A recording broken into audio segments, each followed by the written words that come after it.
qiso gaaban wiilkii yaraa ee khabriga ka dhex hadlay. ruuxii ka cabsada allah hor istaagiisa wuxuu mudan yahay laba janno. waa qiso gaaban dhacdayna wakhtigii nebiga sallallahu calayhi wasallam. qisadan waxay ku magac dheer tahay wiil yar ee khabriga ka dhex hadlay. waxaa jiray wiil yar oo ahaa mid laasima masjidka oo salaada kale ku suga.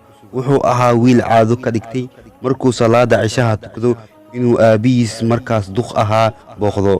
habeenada ka mid ah inankii yaraa markuu salaadii cishaha uu soo tukaday ayuu wuxuu kula kulmay gabar aad u qurxoon, waxayna ku casuuntay xaafadeeda si uu xumaan ula sameeyo. wiilkii yaraa damac baa galay, wuuna raacay, wuu daba socday ilaa ay gurigeedii gashay. markuu ka daba geli rabo gurigeeda ayaa wiilkii waxaa ku soo dhacday aayadaha qur'aanka ka mid ah.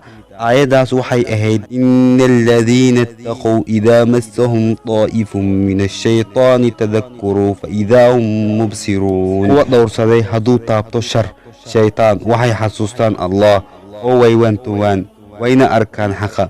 wiilkii yaraa markuu soo xasuustay aayaddaas istaagiisa ayuu ka dhacay oona suuxay.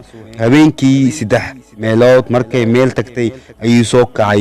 waxaase loo qaaday xaafadii aabihiis ayaa wuxuu weydiiyey wiilkeygiyo waa aayaddaas oo xasuustay. wiilkii markuu aayaddii bilaabay inuu akhriyo ayuu suuxay. mar labaad naftana way ka baxday.